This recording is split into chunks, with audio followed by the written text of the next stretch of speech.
Annapurna kitchen रंजनामध्ये आपलं मनापासून खूप खूप खूप स्वागत आहे। आज रेसिपी बनवणार आहे मी बटाट्याचा पराठा। बटाट्याचा पराठा बनवणार आहे, मुलांना खूप आवडते आणि खूप टेस्टी बनते। हे बघा, बटाटा मी बॉईल करून घेतलेला आहे।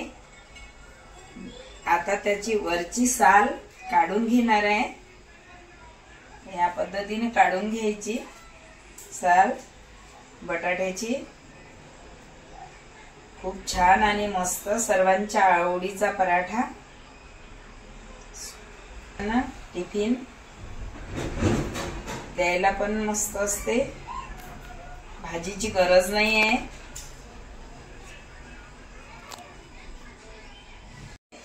याला मस्त मॅश करून घ्यायचं, म्हणजे मस्त होते। बॉईल केल्याच्या नंतर मॅश करायचं। झालेला आहे जेवण, नाश्ता सगळं हसत बनवावं, चांगल्या मनाने देवाचं नाव घेऊन। किचन मध्ये अन्नपूर्णा माता असते, त्यामुळे कधी प्रसन्न असावं। त्यावेळेस जेवण खूपच रुचकर लागते, जेवणाला चव येते। आता हे मॅश करून झालेलं आहे। आता आपण करून ठेवत आहे। आता यामध्ये मैदा घेतलेला आहे 1 वाटी, ते घातलेला आहे प्लेट मध्ये। यामध्ये तेल घालणार आहे 2 चम्मच। बघा, 2 चम्मच तेल घातलेला आहे। चवीनुसार मीठ, थोडं मीठ करून घेत आहे।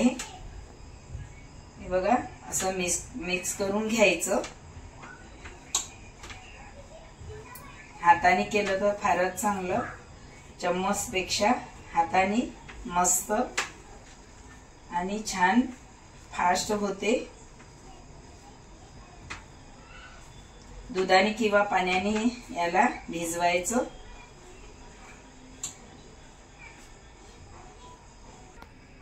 हे गव्हाचं पीठ आहे। गव्हाचं पीठ कोणाकोणाला मैदा नाही आवडत, तर मग गव्हाचं पीठ भिजवायचं, त्याचा पण पराठा बनते। त्यांना एखाद्याला आवडीचं असते, तर मग मैदा हेल्दी नसते। हे गव्हाचं पीठ आहे, हे तयार झालेलं आहे। घेऊया, गव्हाचं पीठ भिजवलं, कव्हर करून ठेवलेलं आहे। आता आपण मैदा भिजून घेत आहे। जे मैदा तेल लावून घेतलेला होतो, तर त्याला भिजून घ्यायचं। मला आवडते मैदा, पण तसं हे शहजसाठी मैदा चांगला नसते। भिजवलेला आहे, याला पण कव्हर करते आहे। ठेवलेला आहे गॅसवरती। यामध्ये तेल घालत आहे। तेल आहे, याला गरम होऊ द्यायचं। चम्मच मोहरी घालते आहे, जिरं घालते आहे, कारण गरम झालं का तेल कळेल। बघा कसं मस्त फुलफुलीत फुललेलं आहे जिरं फुटलेलं आहे। त्यामध्ये मी जे कापून घेतलेला कांदा ते घातलेला आहे। त्याला थोडा लालसर ब्राऊन कलर येऊ द्यायचा। नंतर याला असं परतवत राहायचं। आलेला आहे कांद्याला, तर यामध्ये लसूण, जिरा, अद्रकचा पेस्ट घातलेला आहे। 1 छोटा चम्मच घातलेला आहे। त्याला पण तेलामध्ये मस्त असं परतून घ्यायचं आहे लसूण।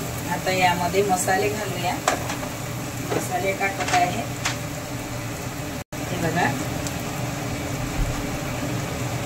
हे धने पावडर घातलेलं आहे, हळद कलर साठी। असं पण शरीरासाठी हळद खाणं चांगली गोष्ट असते, तर हळद घातली पाहिजे।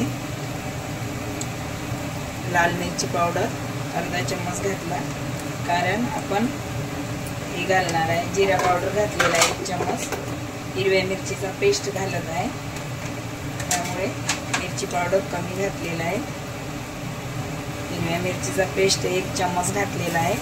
त्याला मस्त तेलामध्ये सगळे मसाले आपण एकत्र करून तेलामध्ये होऊ द्यायचे। बघा किती छान कलर आलेला आहे, मस्त कलर आला। खूप चविष्ट भाजी आणि स्वादिष्ट बनणार असे मसाले तेलामध्ये होऊ दिले तर। आता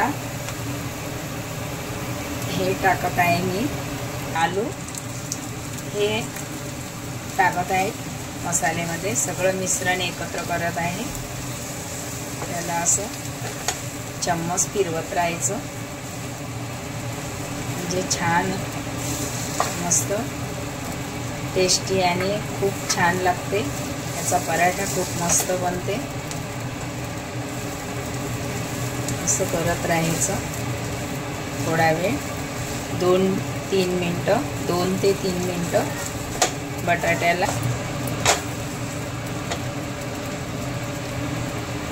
मध्ये थोडी बारीक केलेली कोथिंबीर घालत आहे, कोथिंबीर घातली। आता हे तयार झालेलं आहे, एका पॉटमध्ये काढून घ्यायचं। चवीनुसार थोडं मीठ घालायचं। पॉटमध्ये काढून घेतलेलं आहे। आता याला थंड होऊ द्यायचं। चटणी तयार आहे।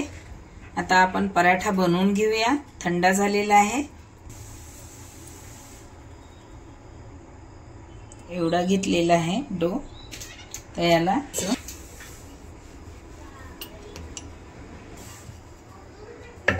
असं चपाती सारखं लाटायचं।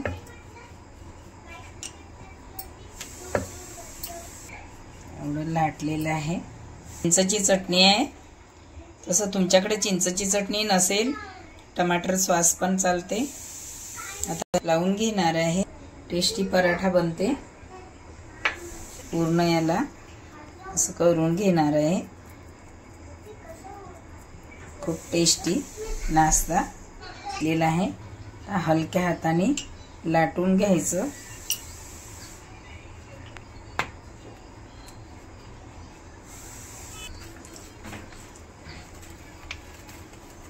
याला असं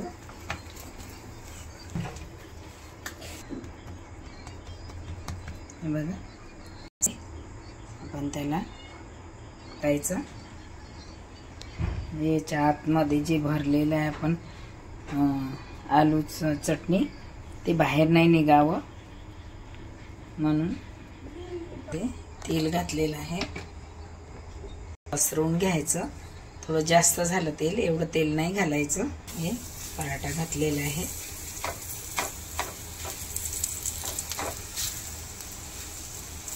हे आता मी वेगळ्या पद्धतीने भरणार आहे पराठा।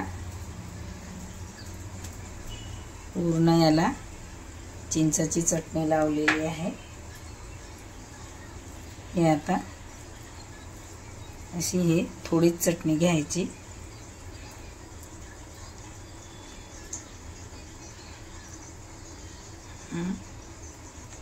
पद्धतीने लाटून घ्यायचं।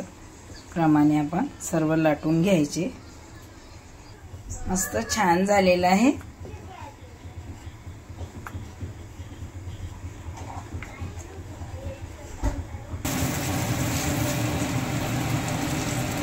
त्याला असं मस्त पलटी करून घेऊया।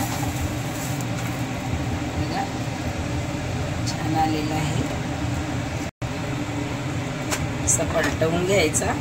छान कलर आलेला आहे। पराठा मस्त झालेला आहे। त्याला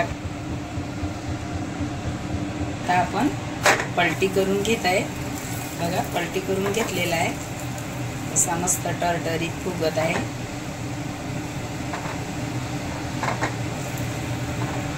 पट नाश्ता टिफिनवर बनवायचं असेल तर, भाजीला काही नसले तर हे मस्त आहे। भाजीची गरज नाही आहे।